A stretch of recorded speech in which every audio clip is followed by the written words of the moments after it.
lessons so I could become the heartbeat of righteousness. The everyday fight to pump the blood of kings, breathe the breath of life, moving up like Confederates in Yankee territories in the 17th century. But it's a thin line between divinity and iniquity. Mason Dixon hitting and complacent decisions. Division between symptoms of a phenom and a psychopath, gifted and asinine. I won't erase that vertical line on an incline that divides them. Climbing out this box in my mind, it's like having altitude sickness on alpine expedition. Genius vision never fixed in on the depth below. Focus on elevation where others never dare to go. And brainiacs ain't contained in that receptacle. Incredible creative energy becomes perceptible. The cerebral can be an evil alter ego or true pal, and you shall become legendary and futile. Development of a god. I sleep between dates on the calendar. Can't escape a date with a challenger. Now that's a blind date in the field division, but my other senses reveal I'm winning. Yeah. The thin line, thin line, thin line. Mastermind, mind of the master. Which one of you after? Thin line, thin line, thin line. Mind of a god, mind of a captain. Which one of you after? Thin line, thin line, thin line. Mastermind, mind of the master. Which one of you after? Thin line, thin line, thin line. Mind of a god, mind of a captain. Which one of you? Welcome to the green side of things. It's your man Sadeek and Cassiopeia. And we need you to like, comment, and share. That thing. We need you to do it right now, and join us around the lunch table. Come on in here. Come on in the room, as Tabitha Brown would say. We need you to join us at the lunch table. Cassiopeia. What's up? My friend. How are you? My sister. Yes, How my was your weekend? My weekend was good. We took the kids downtown Sunday. Y'all didn't loot, did you? So was there stuff happening? Right? It was stuff going on. We so clueless sometimes. Oh, okay. So y'all didn't. Okay, so that's No, good. we Well, go didn't. ahead. But We'll when we just- were on the train, I'm though, just we was kidding. like, man, it sure is a lot of shorties on the train right now. It was these two girls that was on there. I mean, they was talking so reckless. They was like, one girl was like, girl, listen, I can't be getting arrested because my mama ain't gonna bail me out. Oh, It's wow. like, damn. Well, see, that's why I asked, right? Because I know how responsible you all are as parents. So I know if the kids were going to go loot, you wouldn't let them go by themselves. So that's why I asked. I know how responsible you are. You know. That this is another lesson. You have to have good parenting. You gotta have that. So, yeah, you got to have that. I'm sure if we let Koya go by herself, Oh, she was going, she all the baby sharks, light it all up. all the Achilles, all of the Whatever it Cocomelon is. paraphernalia be gone. No doubt. But all she did was take flowers, like you on Michigan Avenue. And they got the She took the flowers. Oh, so yeah. you all did do a little bit of looting, but it was parentally supervised. Yeah, we might have grabbed them for her. See, we growing. And give it We growing to as a her. people. But we had a really good time. We walked to the train station. Oh, wow. Took the train. Okay. That's a big one. And then walked from like Chicago and Michigan all the way to the Portillo's, which is on like what? Dearborn or Something like Wabash that, or something yeah. like that. And then walk back. That's nice. So it was a good exercise, That's nice. Yeah, it was fun. We had a good time. Koya, MJ, they had a great time. Okay, that's wonderful. That's Yeah, wonderful. it was funny. I'm glad. So Koya just went on to the eat record, everybody's food. parentally supervised looting on the weekend. And, Beautiful. and then Dre's grandmother, it was her birthday. Was she looting too, or it was a multi-generational? Grandma was down Nah, there they ain't playing ripping that. up flowers. This was a COVID safe backyard party. Keep your mask nice. on. Please keep it on. The whole time. Okay. Grandpa Jay was like, hey. I don't know what y'all talking about over there. I got my shots. Gotcha. Who in here got their shots? Wow. Put your mask on. Wow. Put your mask back on. No shot, need a mask. Yeah, he wasn't playing. Matter of fact, just put your mask on anyway. Even if you had a shot, it doesn't matter. Put It it doesn't on. matter. Put the mask Keep on. it on. Hey, we see you all out there. Yes. YouTube, Facebook Live. Shout out to everybody. What up, my queen? Boosie, Sabrina. Yeah. What's happening? Peace. We need you all to go ahead to like, comment, and share the conversation. We want to chop it up with you guys today. We're looking forward to it. Hope you had a great weekend as well. I understand the weather was pretty nice in Chicago. Yeah, it was nice Saturday and Sunday. I was out of town, so sorry. Yeah. Was it nice in Cleveland? No, it was cold. Sorry. It was windy. So like kind of whatever has happened in Chicago, like, Cleveland gets it a little later. Is Lake Michigan still above there? Is that like yeah, Erie? Lake Michigan is a bit above, and then you got so it's crazy.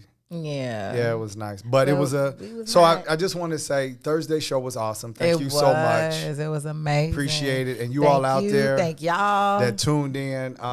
It was just really nice to have the support in the viewership.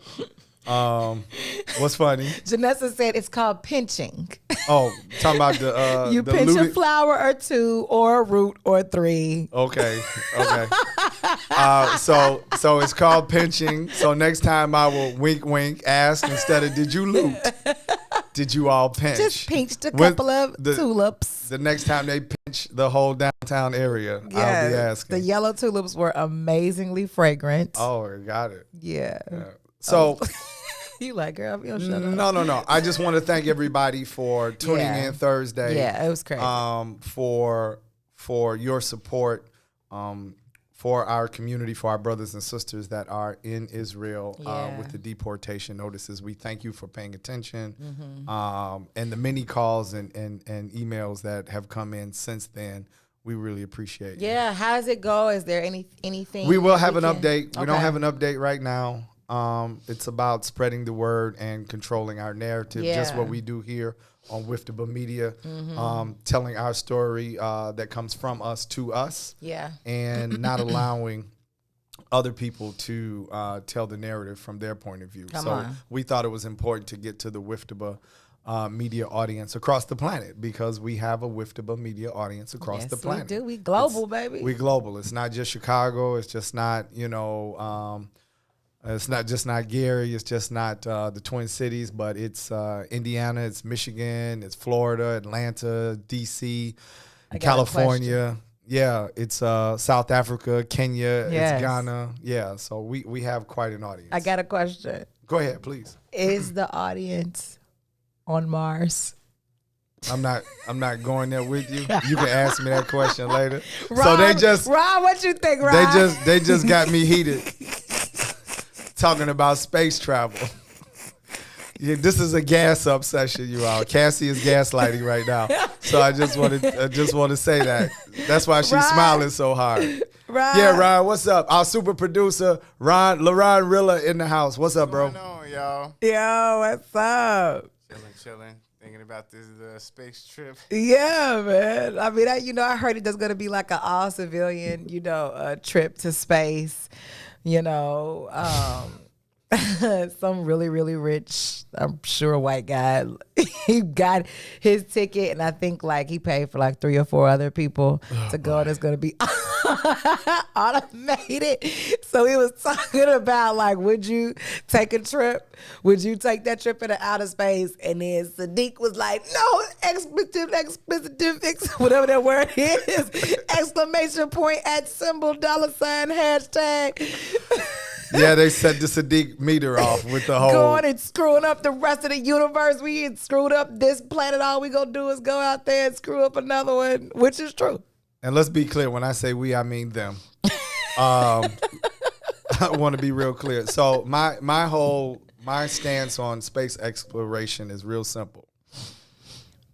We, whichever one, Motisa, I don't know who you define with, but we are destroying this planet. So until we learn how to take care of this one, I don't want to hear nothing about Mars or another planet. Let's deal with the planet we got. But that's a whole nother story. Would y'all go out and explore space, please? Yeah, who please out there wants to drop that? comments. What is it? How much is the ticket? Yeah, I think it's either $1 million or $100 million just to get Yeah, let's just say it's a cool meal. You willing to drop that to go into outer space, take some of that diabetes and heart disease with you, treat Mars to a little global warming. whatever you want to take with you, just chime in the comment section. It's like Marvel. It's like Marvel and DC. Like that's always the thing. All of these different aliens come to our planet because they done destroyed every other planet they've been to. I think that right, exactly. I think they're telling a story about themselves. Yeah. But anyway, you know, if you're willing to go into space, I think Ryan was up for it. He wants a window seat. You know what I mean? He wants to see as we pass Pluto. And, you know. What was that horrible movie that like premiered on Netflix? Medea Goes to Jail? No, Negro. It was a NASA Boo. movie. It was a space travel Medea movie. 3. Dre made me watch it. Medea Goes to fell Mars. asleep on it, and I was pissed. with There was so much racism, and it was so much subtle racism in this movie. It's subtle horrible. racism. Leading me to my next point. Like, yeah, it was kind of like one of them, like, like literally this movie. I gotta find the name of this movie. I'm gonna find it. If y'all figure it out, all I gotta do is push continue watching. I'm looking on my Hey, you all, please continue to like, comment, and share. What's happening, Sandy? We see you dropping into the audience. Again, we appreciate you all. Cassie is looking for a horrible space exploration movie. It just came out on Netflix. I think it's Medea Goes to Mars. Huh? Just in terms of content. No, that's not it? Okay. shut up. But it only has subtle racism in it. I'm gonna figure it out, but like this movie was Stowaway. Stowaway. I didn't see it. First of all, how can you stow away in a spaceship? White person or black person? A black person. Got past security and got on He was an engineer, and they found him because the lady looked up and his blood dripping. It's only three researchers on this spaceship. So he didn't make it, huh? So there's blood dripping, and they have to unscrew the panel. She like, where's this blood coming from? Unscrews the panel. Big black guy falls up out of it. He's still alive. Okay. They nurse him back to health. But then the whole goddamn movie is about there's not enough oxygen because it's a 2-year space exploration. And he set the person to oxygen ratio off. And so he's got to go. The whole movie is about Killing the black guy. Killing this guy. Well. I was like, what? I was livid throughout this movie. Like, this is the most, first of all, and then he's like, he wakes up and he's like, wait, I was fixing something. And now he's like, where am I? It didn't take off, did it? They was like, yeah, you all the way in outer space on the damn. And then he first panics and freaks out. Okay. And then they're like, what happened? And he was like, I was fixing something. Okay. Who screwed him into the actual body of the ship? So somebody had to screw his ass up, and he didn't screw himself from the outside. This is the point of the movie where you have to literally, it's called suspension of belief. I think movie buffs, this is the point where you have to ignore the really simple things in a plot that actually could not have happened in the plot. No, not when he's the only black person and they're literally talking about killing him. No, that's what I mean. I'm saying who screwed him in? Like they skipped all over that. Right? Yeah, it's some bull. But you're just supposed to go along with it. And then the Asian dude tells Did they kill him. Did they kill him? No, they didn't. There's an Asian guy on there? Yes. But he got some air, right? I guess they stopped the Asian hate. He's making... They definitely did. They stopped the Asian hate. He's making like was he the engineer? He was no. He was like a violin player, environmental scientist that was trying to get oxygen out of algae, and this is how they were going to even carry on more oxygenation. And then once they got to Mars, figure out how they were going to use the algae to be able to, so you can survive on Mars with this algae. But his stuff started dying, so he didn't have enough.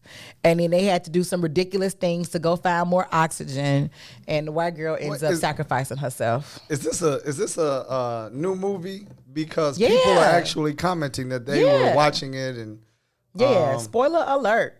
They rationed, so they all made it then, right? The black guy, the Asian guy. No, there was 4 people. The captain was the main one. Don't spoil it. Okay. Don't spoil it. Don't spoil it. You all spoil Gee, it. it's so much right. I'm like, it was unbelievable. It was like he was just a straight up house Negro that they was like, we just got to get rid of him. Wow. Get rid of the house. Because there's no going back. Got you. And he was sucking up the air. For me, why we going back? To me, that was my thing. Go back. You all are gonna, because y'all just have to complete this mission, screw his whole life. Yeah, well, that makes for a good movie. Gee. Angry. All right, let me ask you a question. I was glad I watched it to the end. Let me ask you a question. But it was the most racist thing ever. And listen, you all, this is imaginary. So since you threw me off, I got about 3 topics here before I get to the main course. It was written by a South American dude, but go ahead. I believe it. So you all are out there. We got. Now we getting racism from South Americans. I can't deal. I'm sorry. Look, you all out here. Is the subtle racism in the movie, but let's say it was reversed. Mm-hmm. Let's say the captain of the ship is black. 2 other people is black. The Isley brothers are playing. We're in space. And the door thing opens. And it's a white guy. Right. And he's not counted into the oxygen ratio. What we doing, Rod? Cassie, you the captain of the ship. We turning around. We're turning around. And we're on our way to Black Mecca. It's a new planet that when you enter the atmosphere, they play stepping music and hip hop. We can't wait to get It's a new species of chicken that tastes extra good when you fry it on this planet. I can't with you. Are we turning around to take this? Right, we turning around to take the white guy home. You might just have to throw him overboard. Damn. Walk the plank. Janessa, are we turning around? Janessa, you the captain of the ship. Janessa said part 2 will be called "What Will They Do with the Negro?" What? But let's reverse it. The white guy falls out the thing. We on the ship. Are we letting him in? What you doing? You the captain, Janessa. Are you Cassie already? She turning around. I'm turning around. This is terrible. I don't want I'm not gonna do things and end up being just like them. Okay. So all right. I like that. But it was crazy. Okay. I was so mad. We was watching it late at night too. Okay. I mean, it's other people out there listening. We need you to like, comment, and share. Please Join do. the conversation. I need to know what some of you all would do. Kenneth Steele, snap. what would you do? Sandy's out there. Boosie, what you doing? I didn't see it. I just saw who's entering into the conversation. Oh yeah, it's gonna be a good one today. It's gonna be a good one today, y'all. Look, I didn't. We tried something new. It's Surprise Tuesday. Cassie had no idea, and I gave her the option. I said, "Do you want to know who we talking to today?" She said, "No, let me see if I can make it." So she did an excellent job. Man, we gonna talk some good. Listen, Hey, Kenneth said that devil is getting ejected. So on that ship, the white boy's not gonna make it. Janessa said, "Nope, he's on his own." However, he got there. Rod is like he gone. He gone. So Cassie is extreme. Your spiritual work is doing real well. Because Cassie just avoided every American Negro tendency to let the white boy die. She turned You around. asked me 3 years ago. No. I'm going to ask you Thursday. I want you to have time to think about it. But listen to this, you all. So, Cassie and I have been on a quest to find racism across the planet. To the moon. And so far, according to Prince Harry and the royal family, there is no racism in the palace. Right. And then we've also found upon discovery, we did some research, there's also no dental plan in the palace. It's just Europe, period. Yeah. So they're a little light on dentistry, and so this is this is serious business, right? We're not poking fun. It's just like saying black people run fast. We do, and they're light on dentistry. So apparently there is no racism in the palace. Mm-hmm. There are very few dental plans. There's no dental plan in the palace, and very few in Europe, period. What are you trying to say? And now, Are you telling me you don't like my teeth?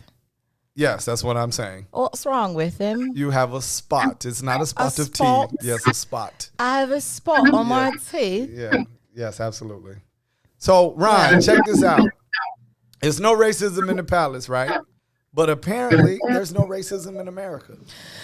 Listen. So, for those of you, I want you to understand that from the new leadership at the helm for all black people in America, speaking on your behalf, the Vice President, Kamala Harris, has declared that America is not a racist nation. Jesus.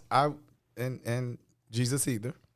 And what I want us to do is to be very balanced when we have this discussion, because apparently it is becoming harder and harder, and this may be to our advantage, right? And I could be missing it in some instances, so I'm willing to listen. Like literally during the Derek Chauvin case, like 2 or 3 more black people got killed.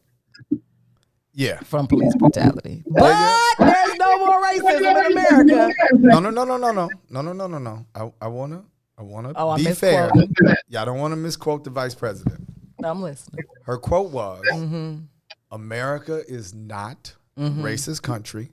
However, we should be aware of America's racist past. I have the quote right here. So, hold on. I'm confused. Hold on, because I want to ask you all. I'm a fairly like intelligent the very recent man. past, like last week. I'm gonna read her quote.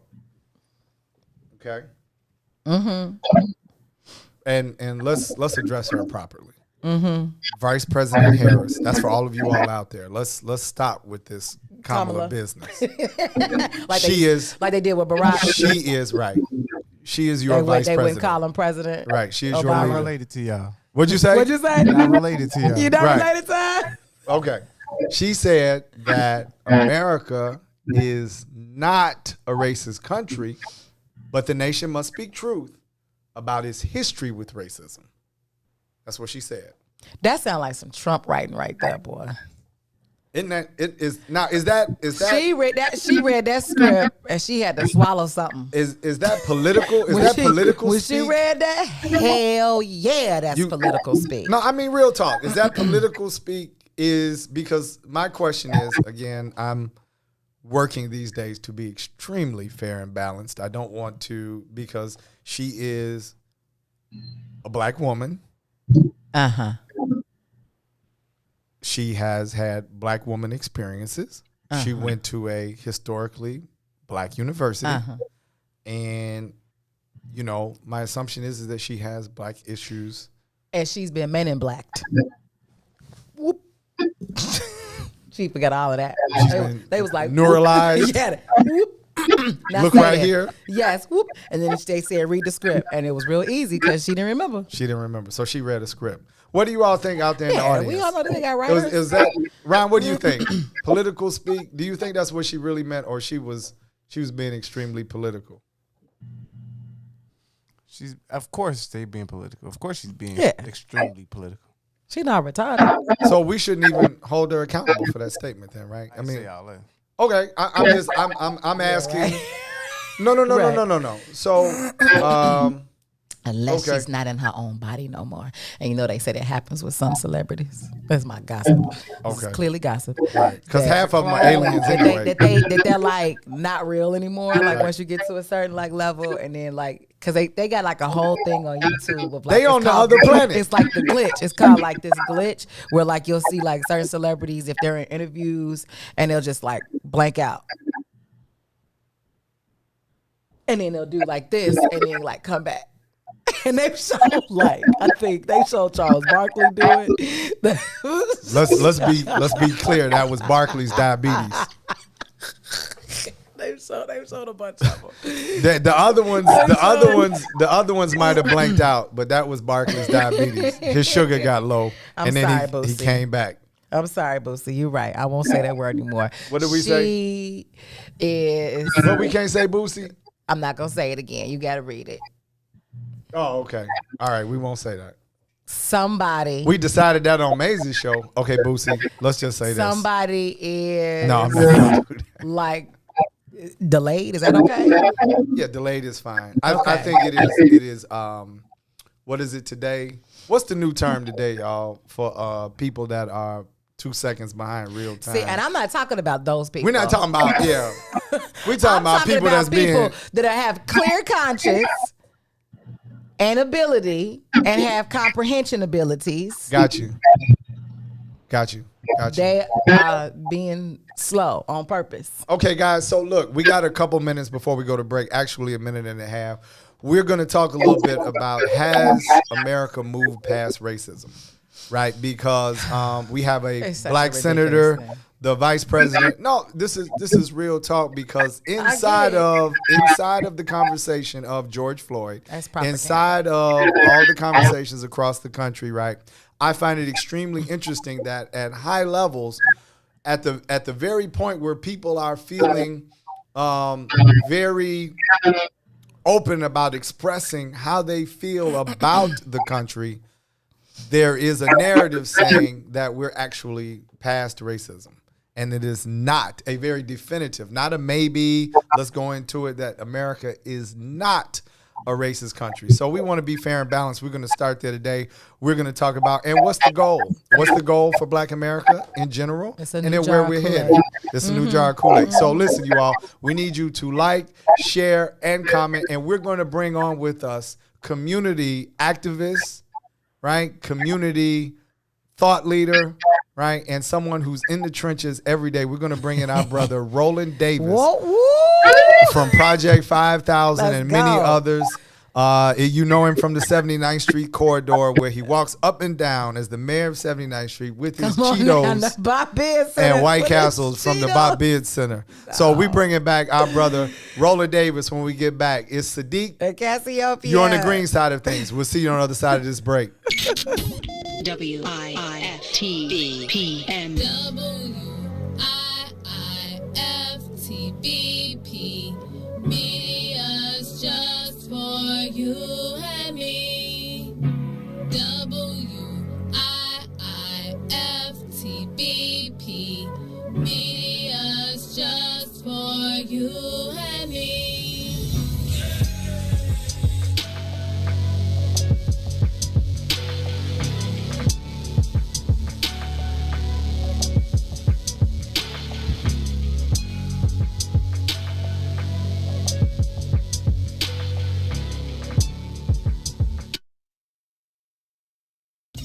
You're listening to I Said What I Said with Toussaint Warner and Herb Howard. What are y'all takes on blended families? Meaning white people? Or what? No, she mean like you got kids, this person got kids, y'all get together and bring the whole family together. I don't know. I have zero experience with it. I imagine it could be challenging. Especially, I think the older the children are, I think the more challenging it could be. I think if it's little children or something, you can kind of explain it to them, and they may like grow up together and kind of in that same space where this is mom, this is dad type thing. But if you talk about older kids where they literally have a mom or dad, another person like that has been in their lives, when they're older, and you're like, oh no, this is your stepbrother, stepsister. Like, nah, we like 17. Like, I'll bone her. And if this family don't work, you can just give me to the game anyway. Ain't no other, it ain't gonna matter. No woman will ever be important. I'm not being an ass. I'm serious. In my mind, the value of that kind of a commitment is family. I got that already. So now we just chilling. So you ain't gonna really know my children. What's up, good people? You're listening to I Said What I Said with Toussaint Warner and Herb Howard, live on What's In It for the Black People Media, Monday, Wednesday, Friday, 1 p.m. to 3 p.m. Since 2018, nearly 3,000 tax credit scholarships have been awarded to Black students in Illinois to attend private schools that best fit their needs. Now, Governor Pritzker wants to slash this program. In a time of much uncertainty, we need greater equity in education for our families and children, not less. Call your state representative and senator and urge them to stand up for our kids and their future by supporting the Tax Credit Scholarship Program. For more information, visit empoweredillinois.org.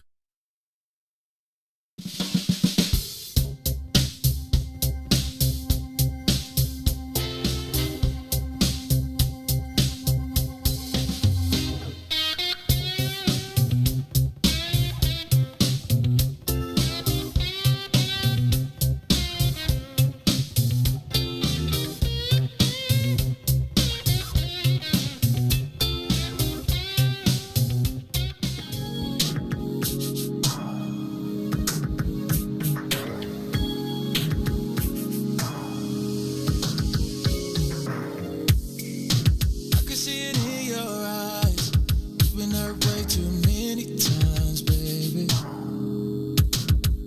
And if I'm being honest, yeah, I can tell, girl, that you want this, yeah, but I can only wait for so long, girl. Giving us both some space so we can see, but don't make this too hard, yeah, 'cause I still want you right next to me, girl, it's plain to see, yeah. Don't play with it, baby, life's too short, gotta make a decision, yeah. It's time to make up your mind, girl. You gotta make up your mind, girl. You don't have to say a word, writing's all over your face, yeah. You don't have to hurt no more, just give me your love, you don't hold back and let it go. But I'ma only wait for so long, girl. Giving us both some space so we can see, but don't make it too hard, yeah. 'Cause I still want you right next to me, girl, it's plain to see, yeah. Oh, baby, Yes. Welcome back to the green side of things. It's your man Sadeek. Cassiopeia.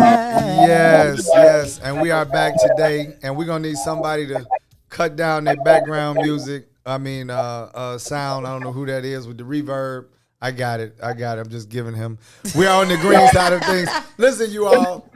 We need you to like, Comment. and share. That thing. We need you to do it right now. We are on here with a Chicago stalwart. This young man is born and raised in Chicago and has cut his teeth. He's gone to Southern Illinois University.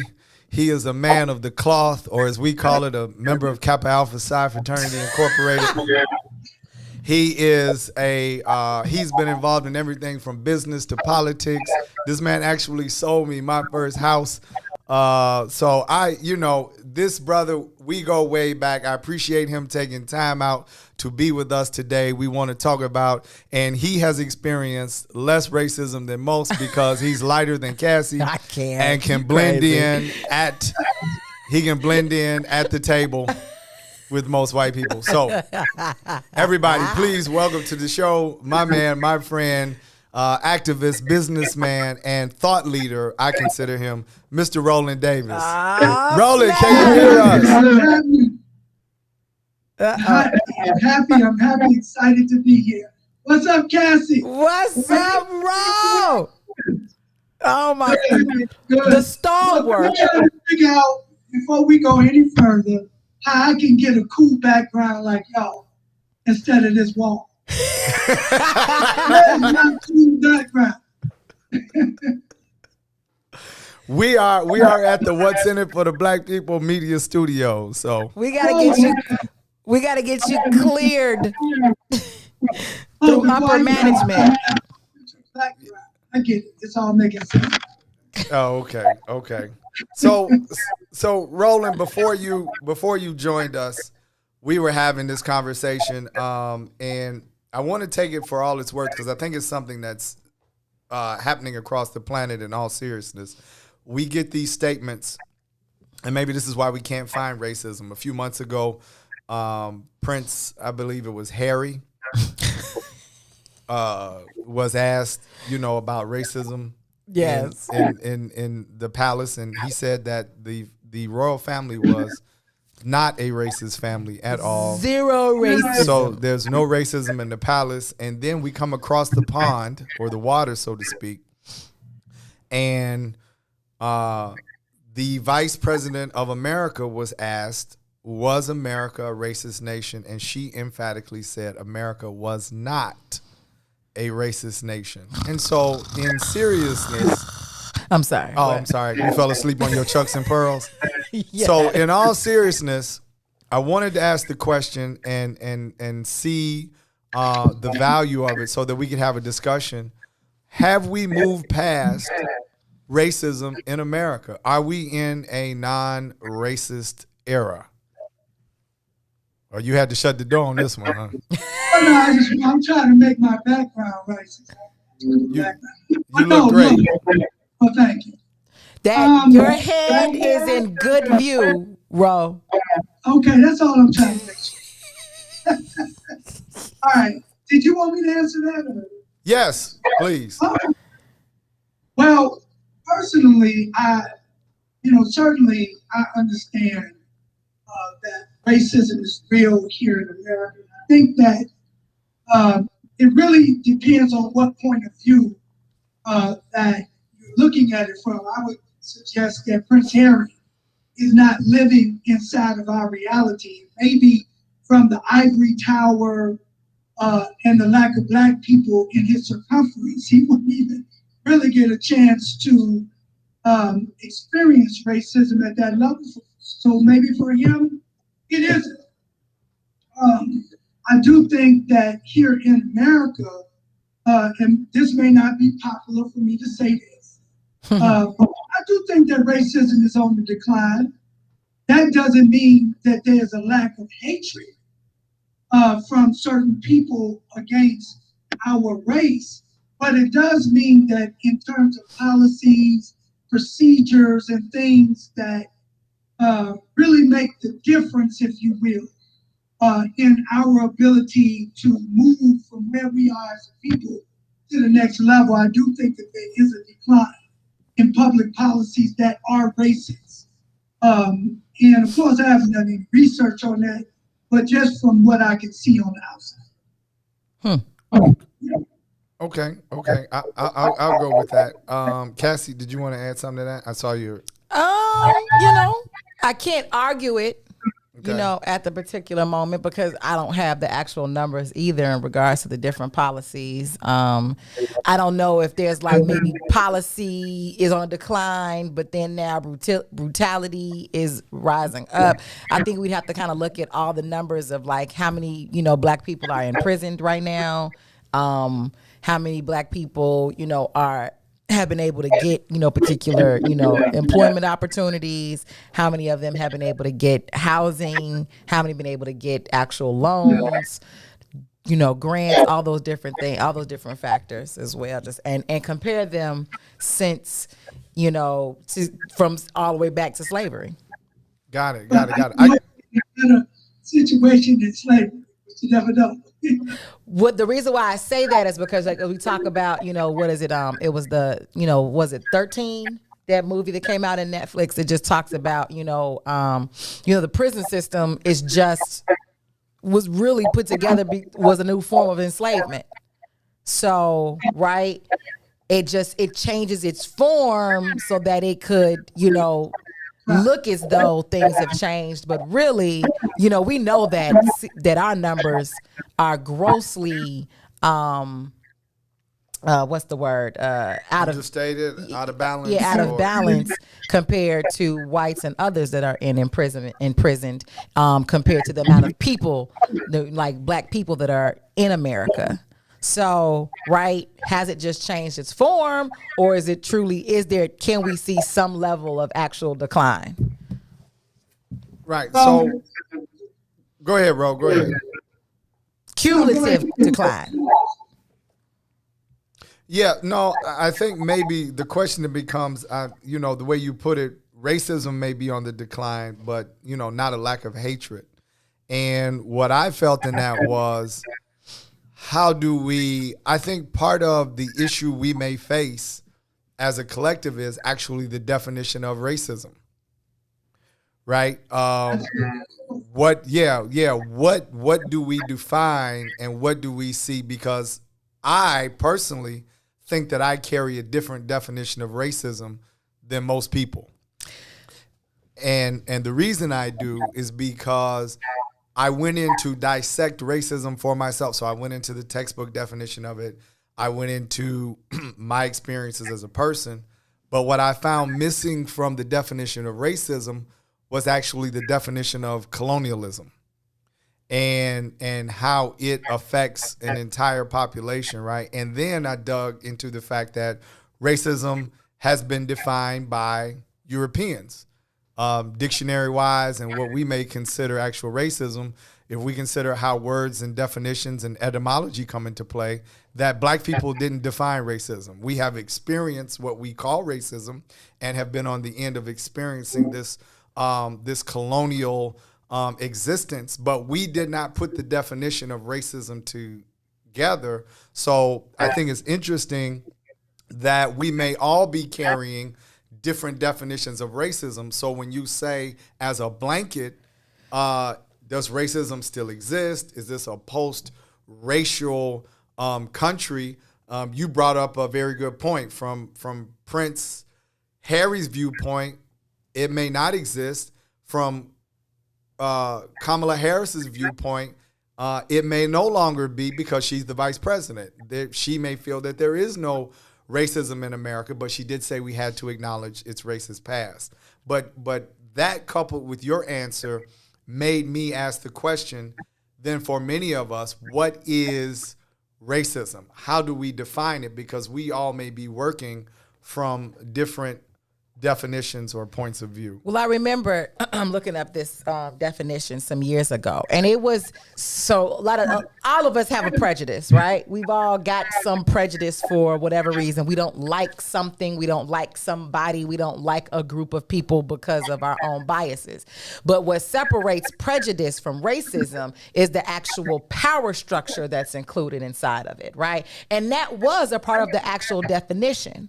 I remember, though, probably in 2018, they changed that definition. This is what I'm getting at. And that definition was lightened a little bit, and it looked more like prejudice in its definition than it did look like in what it's supposed to represent. But now, as I go back to Merriam-Webster online, and I guess after 2020 and all of the whole Black Lives Matter, and they don't want to look, it looks like, okay, we got to put this back in here. So now, number one, a belief that race is a fundamental determinant of human traits and capacities, and that racial differences produce an inherent superiority of a particular race.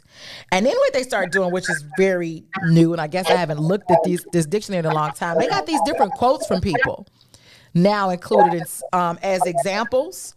And one of them states, because they actually talk about the systematic oppression of a racial group to the social, economic, and political advantage of another, specifically white supremacy. Hold on one second, Cassie. Roland, we need you to turn your volume down. We're getting extreme feedback from your end. So if you could maybe turn your volume down or just adjust a little bit. Headphones? Or grab some headphones and plug them into the side of your laptop. I got you. So just adjust the volume a little bit, but you look great. I turned it down. Is that good enough? Yeah, that's wonderful. That's it's wonderful. Better. That's it's much definitely better. Thank you so much. So yes, they have, and now they've kind of updated this, but then they have all of these different people and their quotations, so you can kind of maybe gather for yourself which one satisfies you. Yeah, and that's kind of what I'm getting at, Rowan. And I want to let you go. I firmly believe that we are at some point operating off of different definitions and points of views as to what racism is. And, mine has expanded over the years. And personally, I believe that if you are European in this power structure, right? And I don't think racism has anything to do with being nice or not nice or a good person or spiritual person. I think racism is it's in a social construct. And so if you were living in the Western world and you are European, even if you're a nice person, you are a racist. And that is a hard position, because in the beginning, racism has to do, for them, it's also colonial, right? So at every point, I'm trying to turn you into me. I'm not trying to let you be who you were or what you were meant to be on the planet. Every turn, I need you to speak English. I need to educate you. I need to put you in my schools. I need you to further my society, Western society. And anytime you are working specifically to uphold Western society and Western society values with a race of people or a group of people who were not Western, were not born to uphold Western principles in society, to me, that is included in the definition of racism. Whether you, I think we have, including why Europeans get so upset, is because they make racism an emotional issue. Like if I didn't call you out of your name, or if I didn't if I didn't hurt you, or I didn't put a cross or burn a cross on your lawn, then I'm not racist. It's like how Sharon Osbourne was feeling last week. You know, if I didn't trip you at the L stop, if I didn't, say the N word. And so racism is a complex web and system that's put together to hold melanated people in a European thinking pattern. And so even if I'm teaching you to use Tupperware, right, or if I go in, this is how they conquered part of the continent, right? They were very nice missionaries. We were nice, give you rice, give you water, but we're going to teach you how to be and the Bible. Western and the Bible. And so the idea of racism unfolding as more than me redlining you or not giving you access. Like we look at the negative emotional side of racism. We don't look at the positive emotional side of racism, right? Or the good feelings that racism elicits. So what do you think about that, Ro? Well, I think you're absolutely right.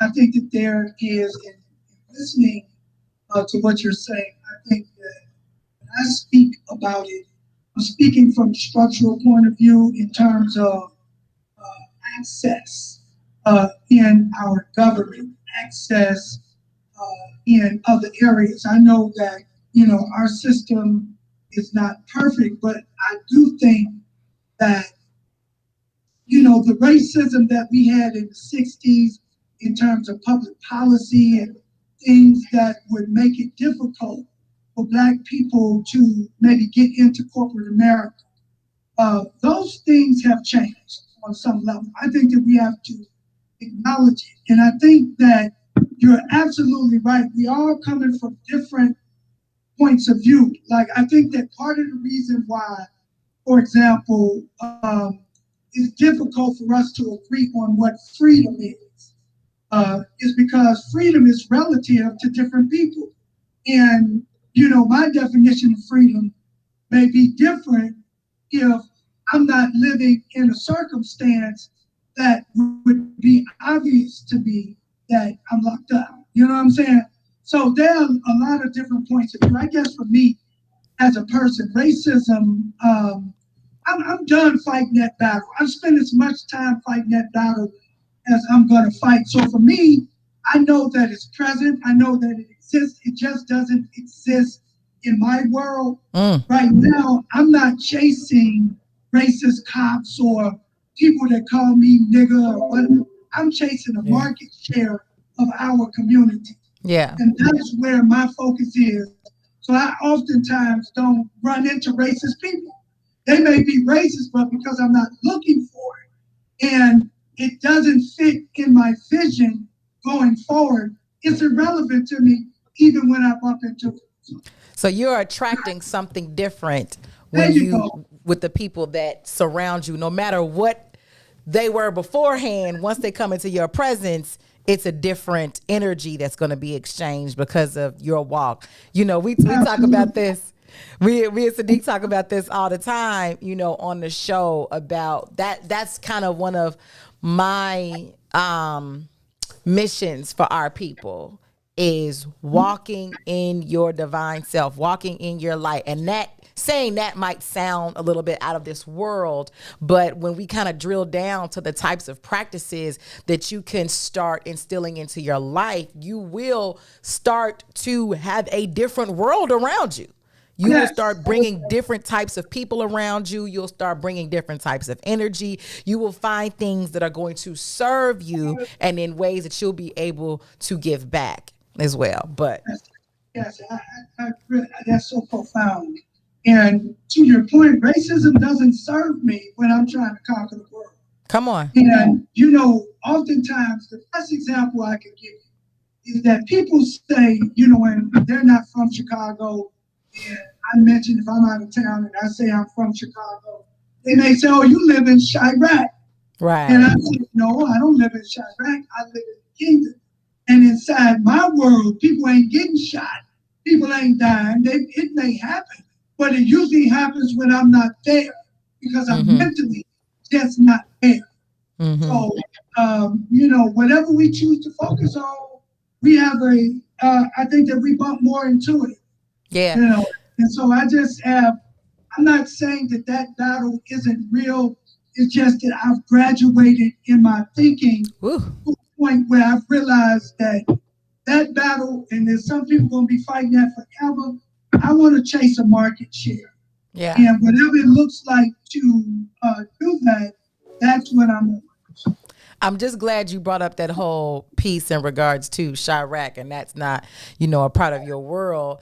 And in actuality, just really quickly, a good brother named Dilla, who does Chicago urban history on Instagram, actually stated that only 9% of Chicago actually deals with that violence and shooting that we hear about on the news and across the national media. So just keep that, just a little tidbit for you guys. Only 9% of big old Chicago actually deals with that.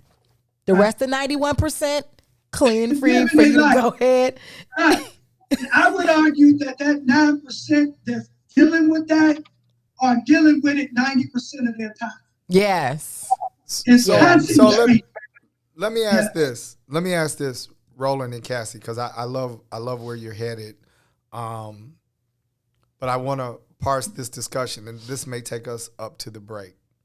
So, Roland, you graduated in your thinking, right? And not from any type of nobody else has the capability to do this, right? In your world, it doesn't exist.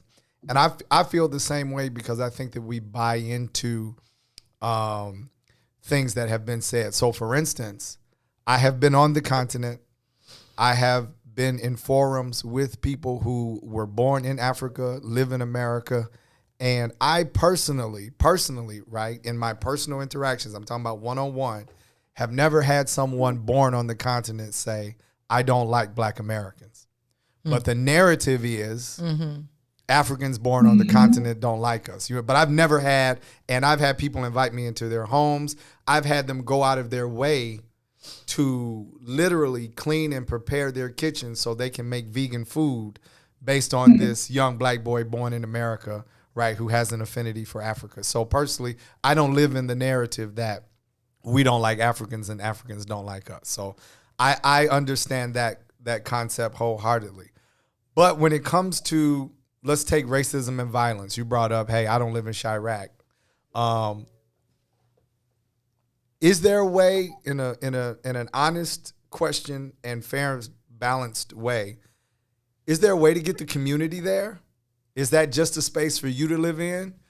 And this is for you and Cassie to both tackle. Again, we've got a few minutes before the break, but in all honesty, right, if it takes a shift in mindset to not live in the violence and apparent racism, right? Because again, we're tackling, everybody's got a different definition.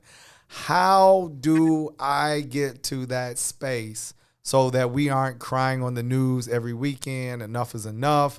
We don't have to, right? How do we get out of this space of it being present in certain pockets, places, all over, however you want to define it? How do we graduate from it? And maybe that's something we tackle after the break, right? Because we've got 2.5 minutes. So I want you and Cassie to kind of, whatever you got to do, meditate on that, think on that, because it is an interesting piece. And I think we're at a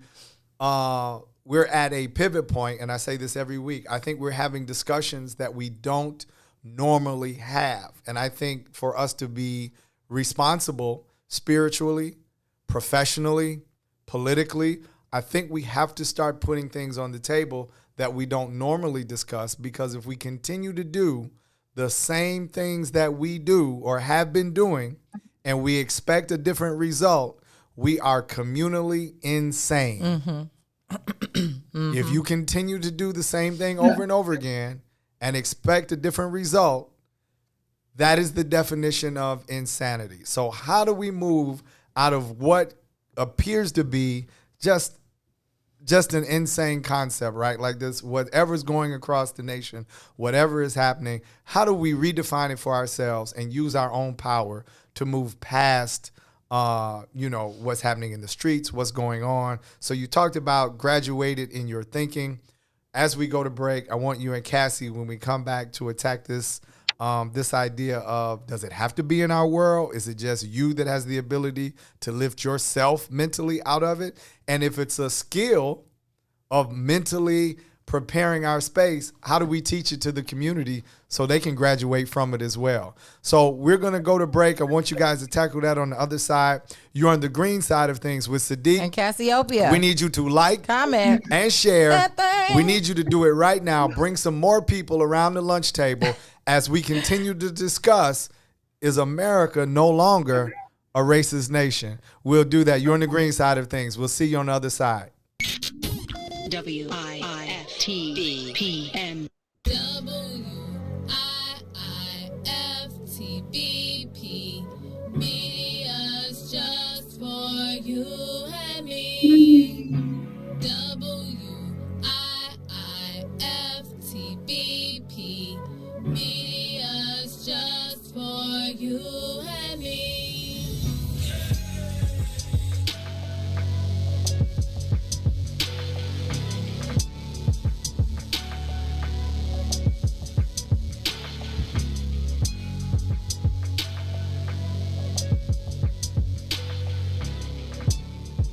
Listening to the most dangerous show in the morning. The Fraternal Order of Police. It is the president, John J. Catanzara Jr. We all saw the Anjanette Young video. Naturally, when someone hears, I didn't do it, you got the wrong place, you just discard it. You have an obligation to make sure that the rest of the place that you're doing a search warrant on is secure. Okay, so you used the word naturally. And when you watch that video, naturally, a natural reaction would have been to provide her with some coverage for her naked body. Have you ever been to police? And so have you ever been to police? Let me finish my question. So a natural reaction was not what we saw from those white police officers. A natural police reaction is to secure the scene. So a natural police reaction is different from a natural Well, we're human talking reaction. about police. We're not talking about you going into a building. We're talking about the police going into a building. Hence why in the beginning of the question, I related it to training. Are police officers trained to not see black people as human? And so police training would make them naturally react to see me as an animal? I'm not even going to dignify that with an answer because that's just an ignorant statement to make. They went in there looking for an offender. Who was not there. Do you know that until you searched the whole place? They did. They searched and she stood there naked. And at that point... After they had the scene secure, she still stood there naked. Again, I already conceded the fact that they could have did a better job covering her up. But her race had nothing to do with it. And you're going to keep implying it. I'm going to keep telling you you're absolutely wrong. Let me ask you a question. Of training? Is it a lack of proper training? No. Oh, my bad. I keep telling you, you got the wrong place. You got the wrong place. The most disrespected person in America is the black woman. We will kill you for our woman. Sissy's Taco Bar Pop-Up is back with more hours and more days. Check them out at their new pop-up location at the Woodlawn, located 1200 East 79th Street. Sissy's Taco Bar offers authentic street tacos infused with international soul. Now every Tuesday, Thursday, Friday, and Saturday at the Woodlawn from 12 p.m. to 7 p.m. New vegan tacos have been added to the menu too. Visit sissytacobar.com for more info.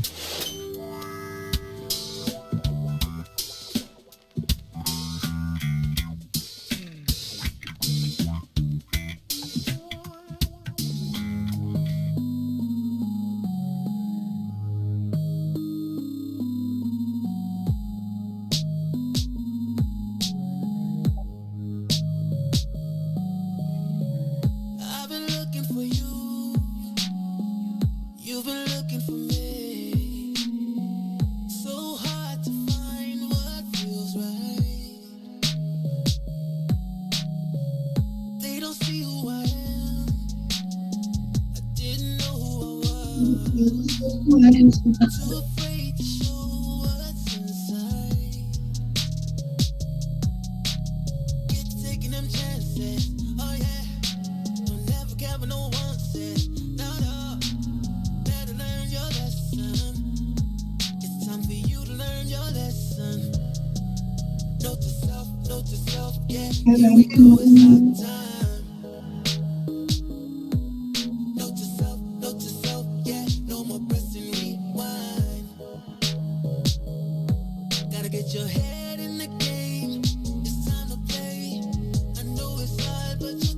Hello?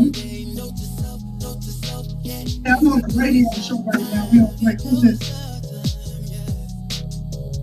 Oh, what up, man? I need to talk to you.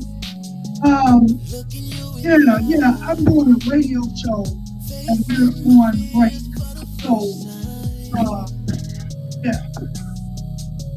You're not gonna...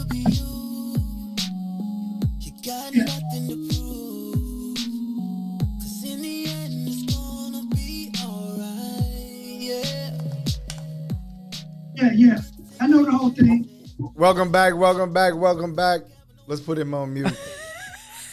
You're on the green side of things with your man Sadeek. And Cassiopeia. Yes. And we have with us today businessman, community activist, and all of our technology working during this coming back in. We have Mr. Ro Davis with us today. Everybody's on additional calls and what have you during the show.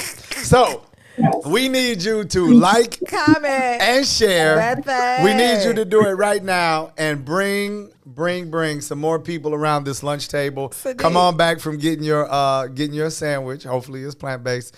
Getting your sandwich and come on back and sit down. We are having this point of view discussion about racism in America, according to our vice president. And congratulations to her again since January. She made the emphatic statement Hold on. I got to address this. You sounded a little bit like Ro Davis. I'm hoarse.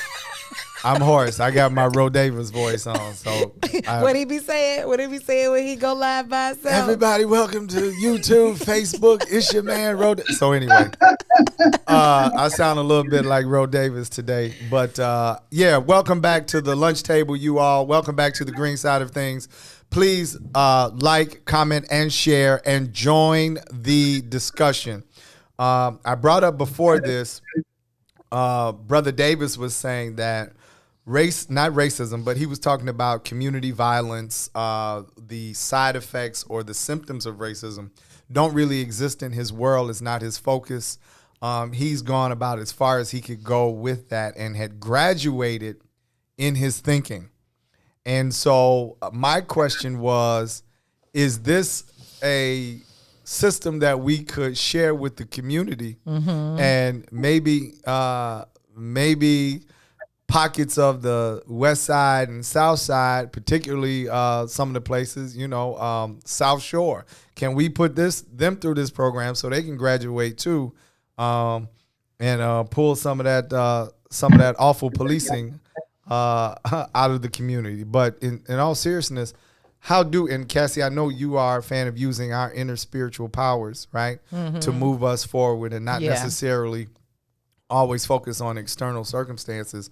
So how do we do that? How do we graduate, Ro, not as individuals, but how do we graduate collectively to get to the point where we can move past or move as you have into another sphere?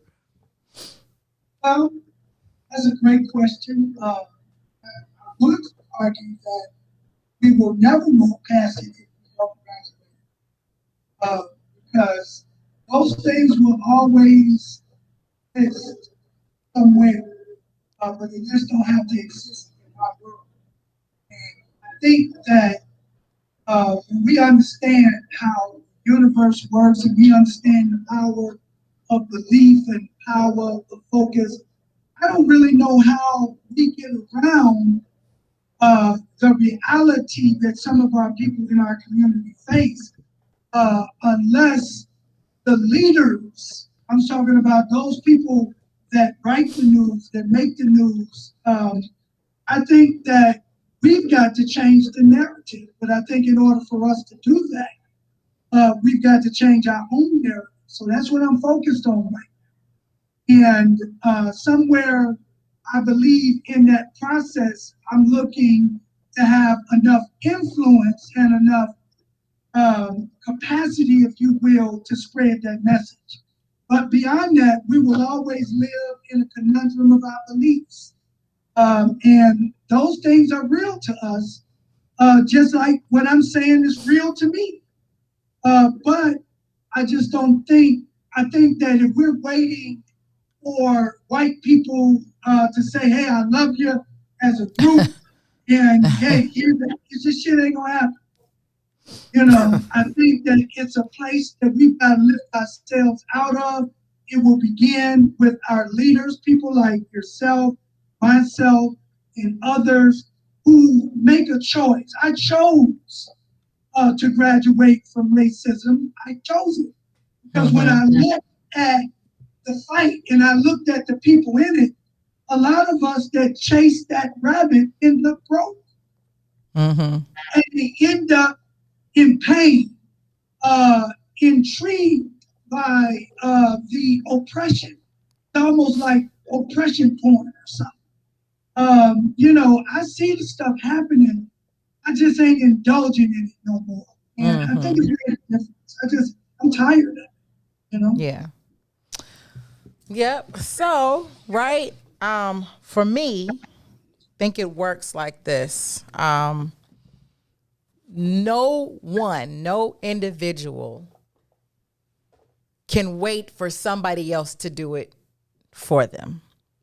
So in order to start practicing what Ro and I are talking about and graduating from racism or graduating from living, you know, a life filled with pain and trauma and everything that in all its iterations that it shows up like or expresses itself as, you have to start with yourself. Period. You got to start with yourself. I'm going to say it again. Period. You have to start with self. And that means doing simple work, right? It's not necessarily someone doing it for you or someone working on you or giving you a pill. It starts with, okay, all right, what's going on with me? Let me find out what my trauma is. I would say even start with therapy. And then you can juxtapose that with meditations and life guides and shadow work. You have other, I forget the other process that people go through that help them get on their own path. It could be some spiritual work and learning what your particular destiny is on this planet. So it starts with you and doing all that self-work first. It's all about you, period. It's not about what someone's doing to you. It's not about what someone else isn't doing. It starts with you, right? Then the third thing is stop worrying about other people, right? So again, I kind of said this before, but worrying about, well, they're not joining me and they're not thinking like me. And this person is affecting me. And this person is making me do other things that I don't want to do. No one, unless they got a gun up to your head or have like literally have bound you, no one makes you do anything. No one makes you feel anything.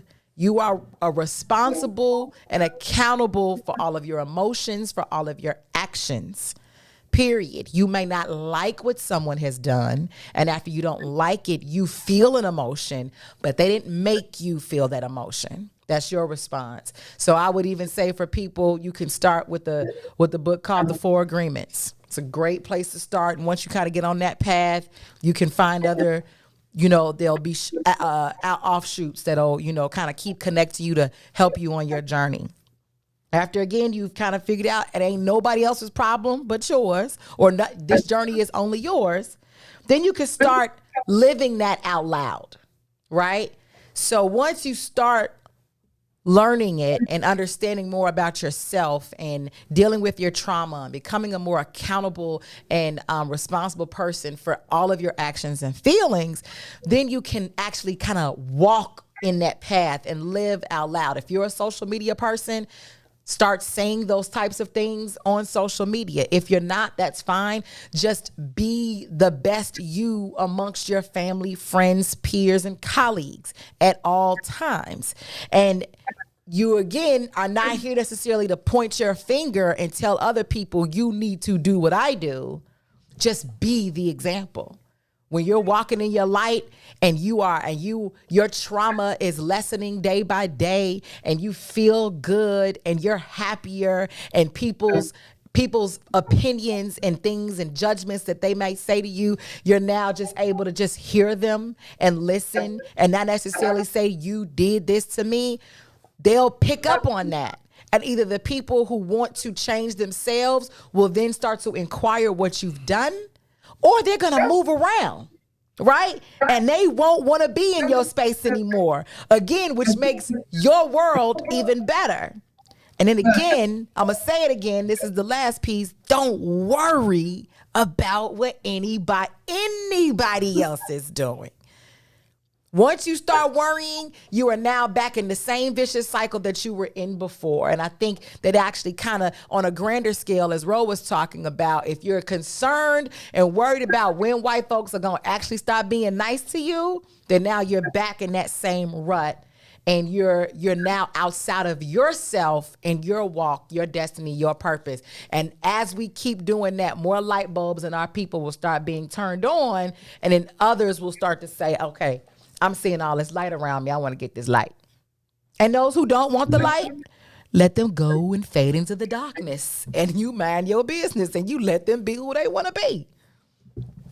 I love it. I love it. Can I just add? No, please go ahead, bro. I think Cassie is spot on.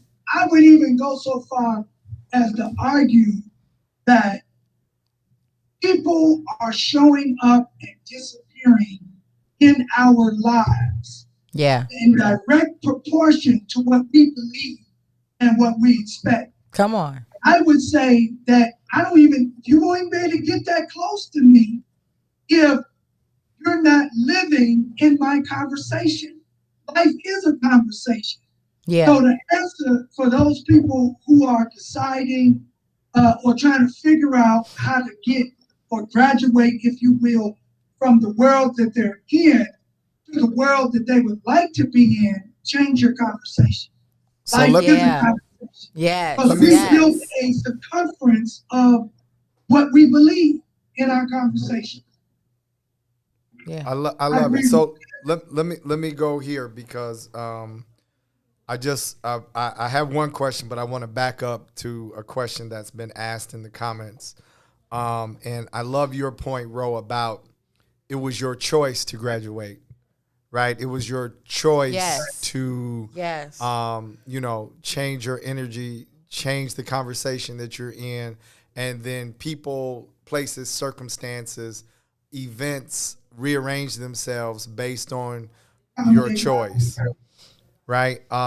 So I'm really feeling that, and in terms of what Cassie was saying, laying out, these steps and including don't worry about what other people think or don't worry about other people, right? Being this final step.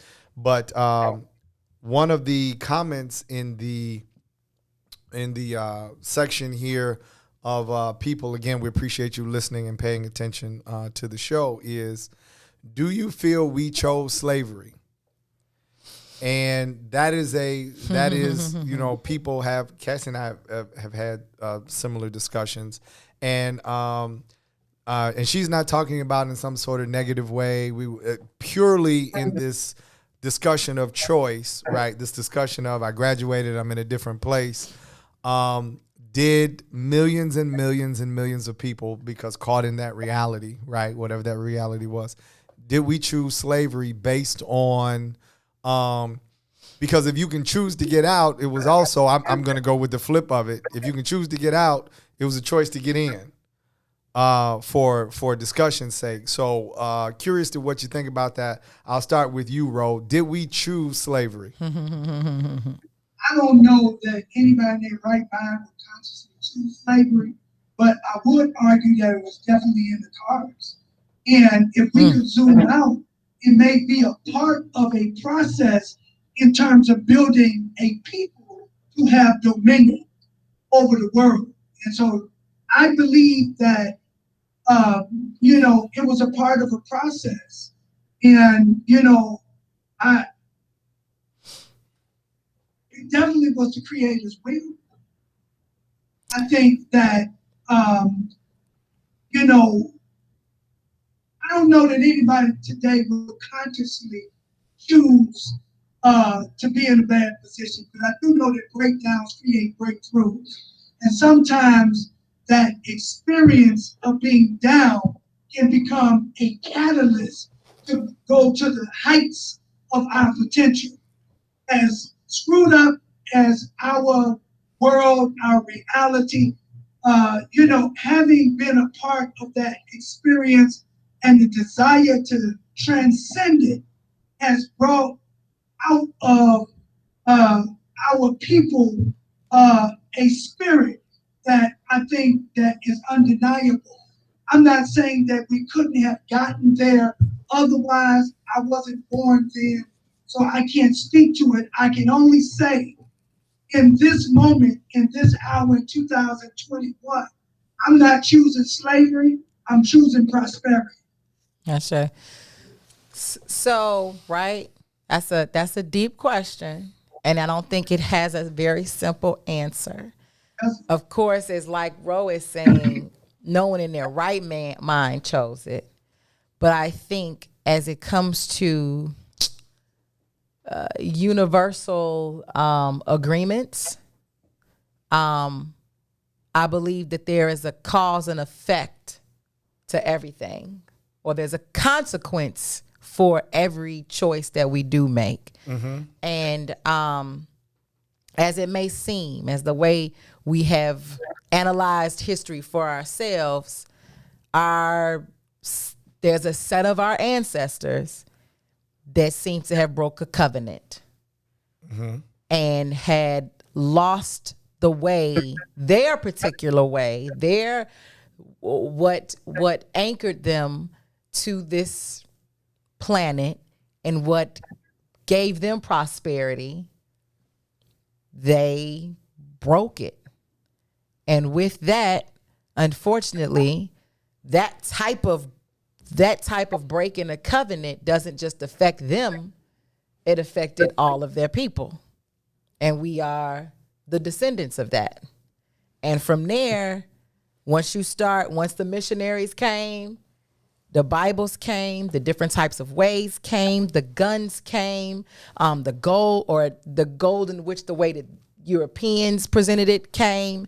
And now we are outside of what was working for our peoples, because there were lots of nations involved in the transatlantic slave, process. And even the colonialism that happened prior to that. So from that, there is a portion that there is some responsibility of our DNA that I think that we can start talking about and accounting for, because when you start to go on a spiritual path, you start to realize and you learn that the faults of your ancestors are now yours.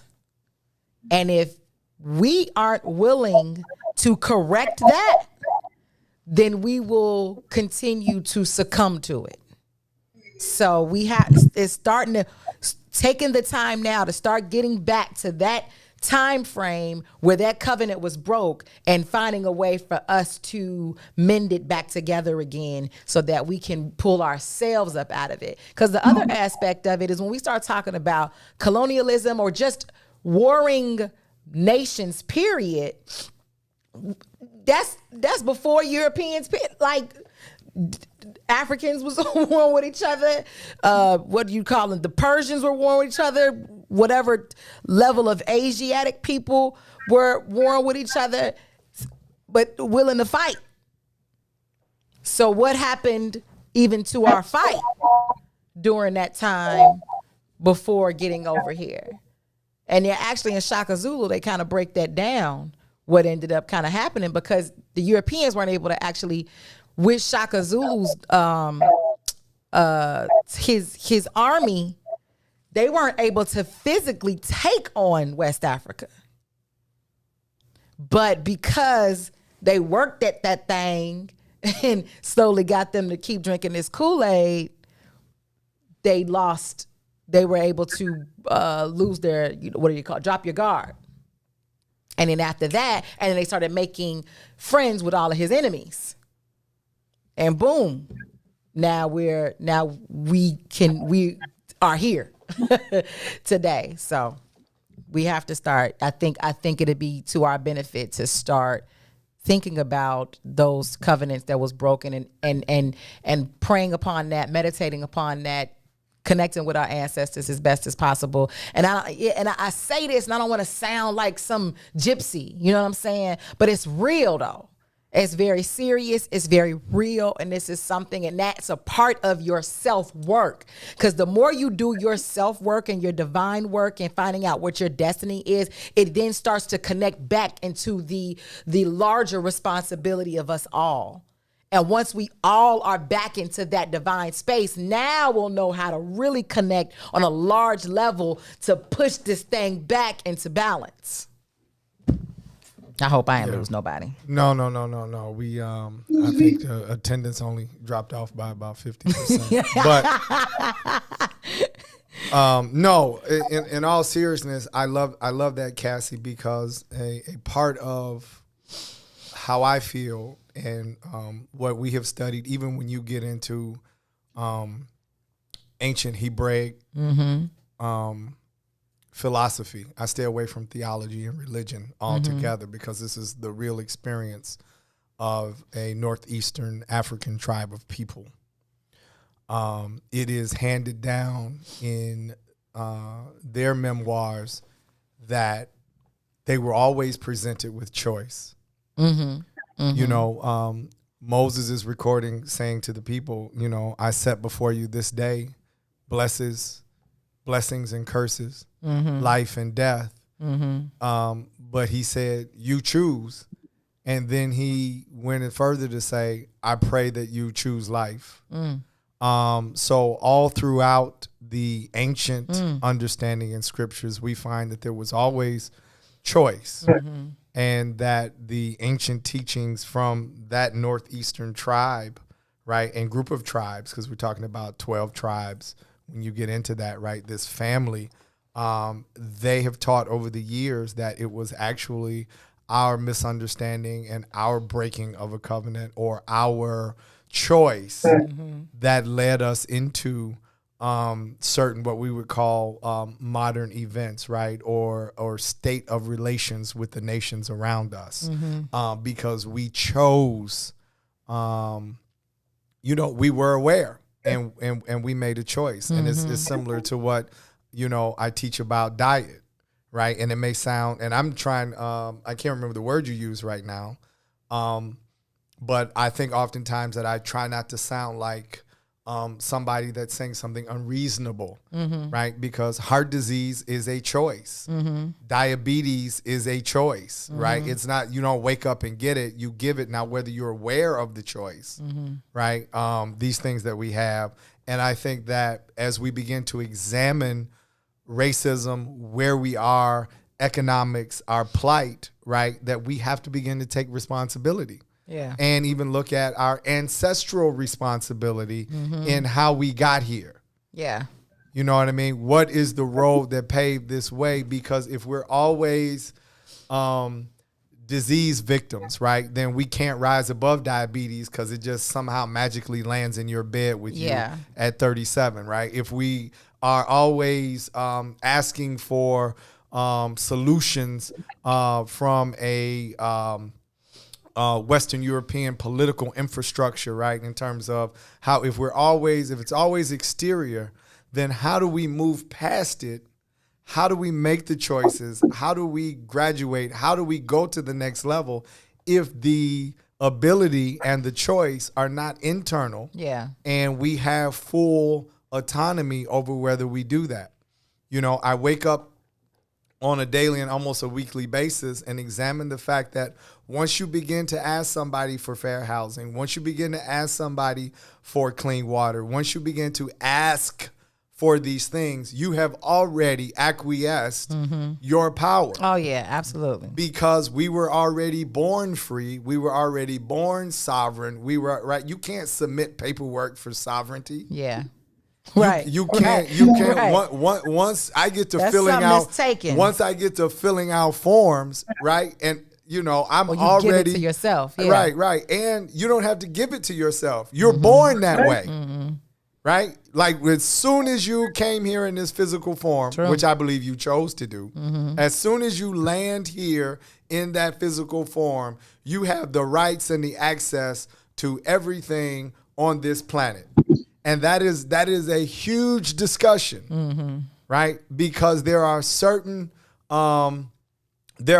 things like land ownership, individualism, right, that are very new spaces when I talk about this construct or this mind, right? And I believe we absolutely have the spiritual, mental, and physical capabilities to rise above whatever the situation may be. So on the other side of the break, we're going to take a break. I want to come back and talk about what is the goal. What is the goal? Is it integration and access? What are we working towards as we graduate, as we lift ourselves up? So you guys, you're on the green side of things. You're with Sadeek and Cassiopeia. We've got Roland Davis with us, and we're talking about is America still a racist nation? And we're going way past that and above that in thought and concept. But we still need you to like, comment, and share. Bring some more people around this lunch table, and we'll see you after this break. WIIFTBP. The Chicago Legal Network is the collaboration of attorneys that concentrate in many areas of the law most needed in Chicago neighborhoods. The CLN lawyers focus on personal injury, criminal defense, and other issues. The CLN lawyers all average over 20 years of legal experience and are dedicated to helping the Chicago community. The Chicago Legal Network is committed to developing black lawyers through mentorship and co-representation. So if you were injured in a car accident, slip and fall, or injured on the job, or you need assistance with criminal defense, including driving violations and DUI, check out ChicagoLegalNetwork.com for more information or call 773-912-3545. 773-912-3545. Introducing your trusted source for high-quality black emojis, better known as Blackmoji. We believe black is beautiful, and that beauty should be reflected in the digital market. Now there is an app that does just that, starting with Black Greek letter organizations. Blackmoji D9 offers more than an emoji app. It is a cultural experience of black excellence. Download the app in the Apple or Google Play Store to access a specially curated catalog of emojis representing the Divine Nine. Use the emojis to celebrate Black Greek events, acknowledge current events, support social causes, and learn about esteemed Black Greek members who blaze the trail of Black history. A portion of every subscription goes toward a scholarship fund specifically for members of Black Greek letter organizations to help keep them. We wake up every day to these tests as we strive to be great, and they keep coming, but we gotta persevere, y'all. Yeah, thin line, mastermind, mind of the master. Which one of you after? Thin line, mind of a god, mind of a captain. Which one of you after? Thin line, mastermind, mind of the master. Which one of you after? Thin line, mind of a god, mind of a captain. Every minute I fight with lethargy, striving to be godly, with an intelligence quotient exceeding numerology. Scholar body honorary, school of prophet alum, anthropomorphized lessons so I could become the heartbeat of righteousness, the everyday fight to pump the blood of kings, breathe the breath of life, moving up like Confederates in Yankee territories in the 17th century. But it's a thin line between divinity and iniquity. Mason Dixon hitting in complacent decisions, division between symptoms of a phenom and a psychopath, gifted and asinine.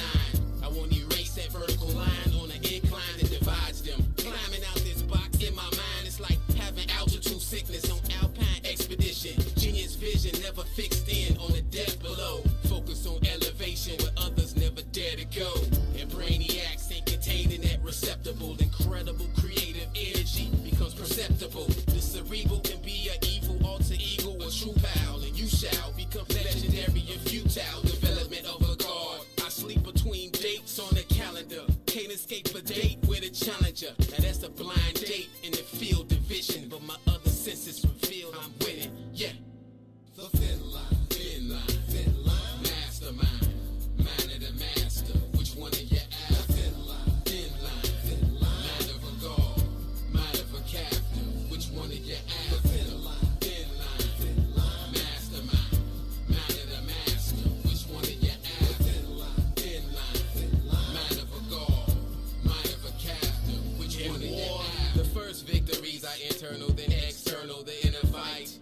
about tissue and epidermal. Fighting for the Holy Spirit to manifest through physics. Working to boost this performance through physical fitness. Sees the drive towards greatness within. Mediocrity begins the extinction of potential in men. Time becomes fossilized, energies occupied. Trying to survive with a 9 to 5 or a 5 to 5 for overtime. Under time management by the bandit. Energizing his expansion like fossil fuel for the think tank. Driven by your nemesis in the duel for your medulla to influence your lineages. I think out the box like addiction to prescriptions and limitless. Without the Welcome back. You are on the green side of things. It's your man Sadeek. And Cassiopeia. Yes. And we are talking with our brother, our friend, entrepreneur / activist / thought leader, Mr. Roland Davis is with us today. And speaking of, so I thought that you told me that the guest that we was gonna have on the show was gonna be somebody that I was gonna be able to like really spar with, right? So I'm excited, like, yeah, we about to go toe to toe. I don't now even know y'all who it agreeing. is, right? And we all up in the we vibing, you know. right. So because we've been on the same page, I gotta be petty in other ways. Bro, if you don't get that big old shiny head up out the video every time we come off camera, your head be like, hello, I'm checking my crypto. I'm looking at this phone every few minutes. I'm trying to see what's happening in crypto. All right now, I don't know who got choked out, but I do know what the price of that crypto. Hey, I hope it's going up. I saw that Bitcoin went down 5% yesterday. Is it back up? I love it. He's in XRP land, so he ain't, you know. I know. I put $10 on a Bitcoin. Oh, well then you, hey, you doing things. You need to get you some of that XRP. Okay. So that's what we need to do. But that being said, Roland's gonna get his head out the camera. If you could just please sit up. If you could just please sit up. Yeah, could you sit up and act like you're interested in the show? Thank you. We would appreciate it. Yeah, it's just like that. So what I was thinking is that, if you multiply my bald head with the cryptocurrency rates going left and right, we'll all be rich. Cassie's on fire today. Hey, y'all, listen. We need you to like, comment, and share. We need you to do it right now. Please bring some more people around this lunch table. We were talking about America being a post-racial state based on statements. We started with in Britain, where there's no racism in the palace, and then we ended up here in America, where Vice President Kamala Harris had stated that, according to her, America was not a racist nation. Listen. And now we were talking with our spiritual brother here, who has graduated from racism and violence and lives in a different state on a daily basis, which crypto coins are definitely a part of. And his freedom is born through his choice. And then the events around him have been rearranged to reflect the choices that he has made mentally and spiritually. And then we were talking with Cassie, who definitely was along the same lines and suggesting that it's the self-work, it's this inner work that we must do, and not being concerned so much with the exterior events, right, that appear to control us or guide us, but rather that inner light, that inner energy. And if we begin to do it, then other people will see the light, and then they can make a choice, right? And so just sharing that, even going into ancestral choices and examining how we got here. And I'm a huge fan of all of that, because I believe that this is that time where we literally, you will hear me say I'm on sabbatical. I'm neither arguing for or against any type of cultural position, especially if it's a European cultural position, because I'm not European, right? It may work for them. I'm not denying them what works for them, but it has not historically worked for me. So I'm in an examination phase, and I love the fact that we're talking about alternative methods of re-engaging our power. Yeah. Right? Re-engaging our ability to change the narrative. Re-engaging our systems in ways that we can catapult ourselves beyond the present circumstances. So to that, one of the questions I asked before the break was, what's the goal? Mm-hmm. Right? What's the goal? And I think even Boosie, who is watching the show prior to getting into Cassie's name sounding like Candy, had asked the question, what are we working for? And, my question is, are we working for inclusion and access? I mean, is the goal just being immersed in Western culture and having access to capital and to their business systems?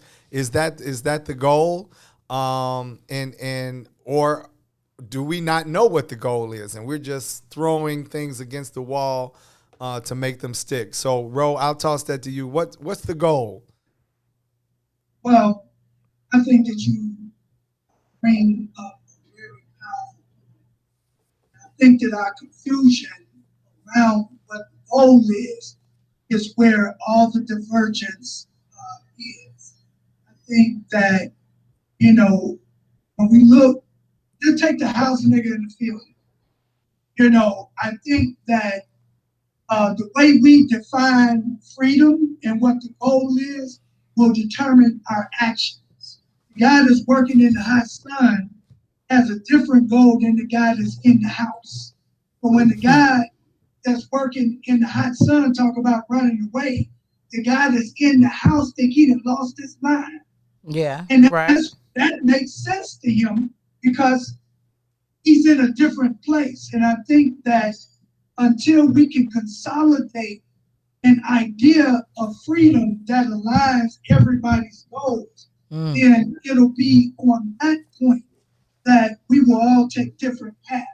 But to answer your question more specifically, I think that freedom would simply be the power to define. And what does that mean exactly? You mentioned it earlier loosely, but, the European has defined for us our reality, what's good, what's bad, what's what. And somewhere inside of our captivity and their power to define, we are totally confused and struggling for power. What type of power? The power to define our lives as we choose. For me, I think freedom, when I look at it on the local level, is the ability to control the movement in and out of the communities that we live, work, and play. I would like to see us own the businesses, which will give us the power to shape the politics, which will give us the ability to round off the borders of our environment and limit some of the things that are contributing to what we call, or they call, Chirac. And I'd like to expand the borders of that to wherever we are, live, and concentrate, that we can control those things. That's it. So I'm excited because I get a chance to disagree with you just a little bit. No, you don't. So I actually don't think we need to consolidate our goals. But where I do agree with you. Did he say that though? He used the word. That we need to consolidate? He used the word consolidate. Okay, I'm just asking. Yeah. But not quite in the way you used it. But go ahead. Let's see where you're going with this. Yes, but I don't know. Words are words. I had a feeling you was gonna say it, whether you said it or not. Yeah, thank you, Sadeek. We going. All right. Well, maybe we will get a chance to argue. Go ahead. Yes, she been waiting on it. So for all intents and purposes, you said it. Get in the camp. Yes. So, for me, but where I do agree, you spoke on something earlier, Ro, is about freedom is relative, right? For everybody. So for me, there's going to be different things that we want. We are the descendants of mostly West African people that come from different nations and tribes. So they weren't all necessarily agreeing all the time. They weren't all necessarily cooperating all the time, but they were empowered within their space. And that's, for me, what I would like to see for our people more than anything. Find your destiny, your purpose, and where your freedom and empowerment comes from. And then you will start to align with your people, because we're so much bigger than just the color of our skin. And when we boil down to it, we all ain't got the same color of our skin color ain't the same.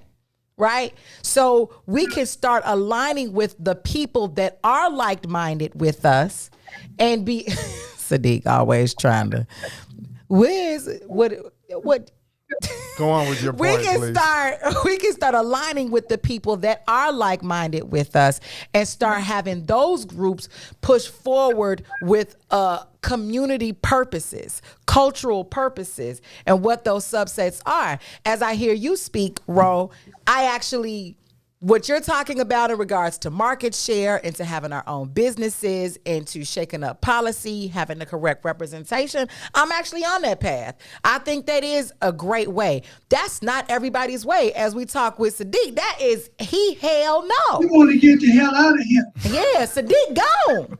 Sadeek gone. Sadeek is out of here. Hey, leave in your house when you get up out of here. Listen. No problem. Right. He is on the next ship. Next thing smoking. You know what I'm saying? Right. Period. And I don't necessarily want that. I would love to have a vacation home, in Israel. You got it. Well, I'll be in Ghana, but it's cool. Oh, you'll be in Ghana. I'll be in Ghana. Okay, I want it in Ghana Israel too. I got a house in Israel, and I want one in Ethiopia, South Africa, and probably South Africa. But for me, as an African person of this globe, I think all of it is ours. This entire globe is ours. I think our people so too. were here, so I don't have a problem with staying on this land. Which means at this particular point, there is still a system that I'm not trying to fight. At this in that particular way. So it's like, okay, what can I do in my best power within this capitalistic system is gain more power for our people. But I'm not knocking what Sadeek's doing. I think, okay, how can I at least support that?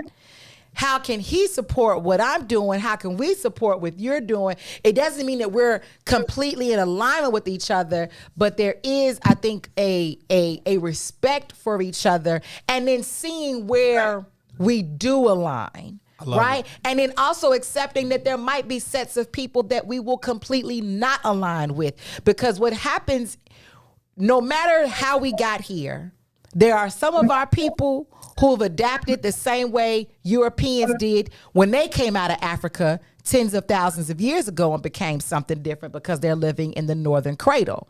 And especially when you're living in a place like Chicago, where half of the year we are living in a very cold environment, our people have changed in their DNA. So some of them ain't gonna be on what we own, and I don't want to line with them. I want them to go. I feel that, but I don't want to stop them in what they're doing. I literally just heard. So let me ask you this. Hold on, real quick. I just heard on the radio. I just heard on the radio that Chief Keef. And I think it's G Herbo. Is he out?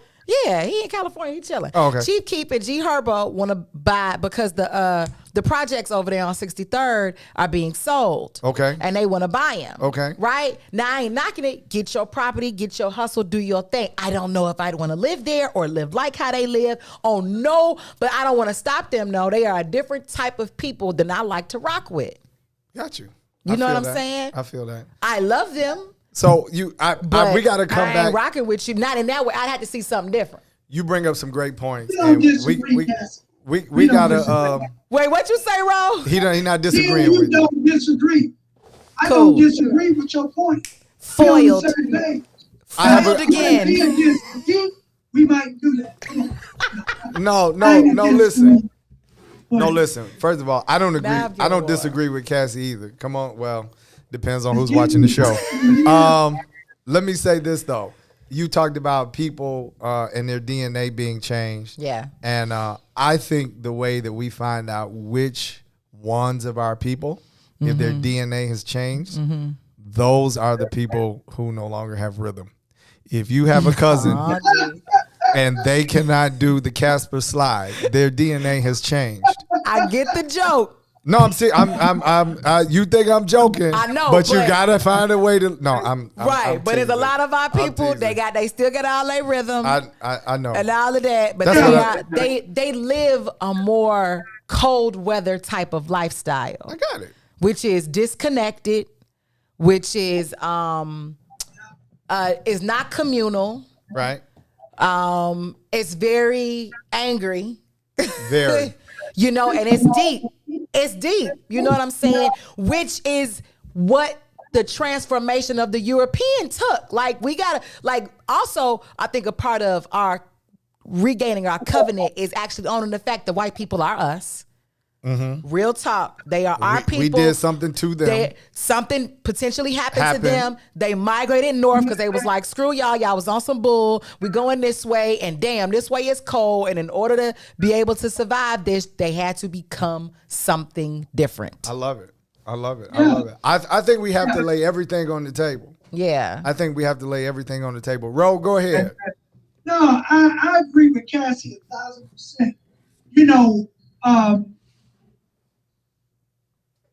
I know that you have a vision, you know, that our freedom can best be accomplished, you know, away from here. And I do philosophically understand that. But like Cassie, I'm not looking for America to fall. And I don't want to burn this. I'm not saying you do. I don't want to burn this thing to the ground. I got a lot invested here. And, you know, I'm not saying that I don't want to go someplace else to visit, maybe even have another home, maybe even do business. But I have been westernized to a degree, and I'm prepared to own that. That's not to say that I don't feel a connection to the heart of our people. I think that lives within our soul.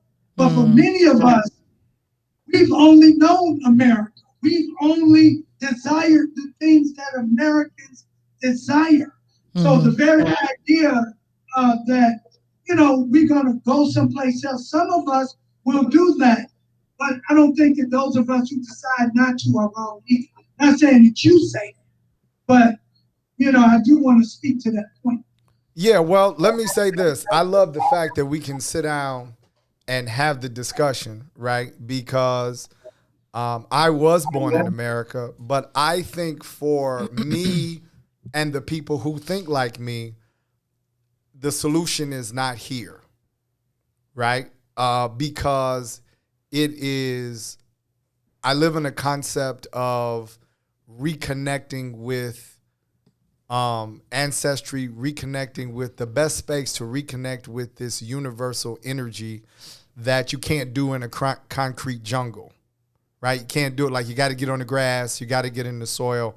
And I'm a big fan of sovereignty, figuring out how to build my own house, build my own Home Depot, build my own. How do I even cultivate land and feed myself as opposed to a grocery store? So there are a lot of things, but I think a section of us have to do that, right? I don't think we're all built right for this. I don't think it's a point of, you know, I got to drag you with me because you don't want to go, or I got to, you know, it's like, how do we, I love the Black Mall, what Cassie does. I love what you do, Ro, right? Cassie has supported our organic farm in Ghana and projects that we've had in Israel, because some of us do have to reconnect with the motherland. Some of us do have to retrace those waters that are, like, some of us have to walk back through the door of no return, right? And so that just happens to be my calling, what I feel about how we reconnect. And then as we start to respect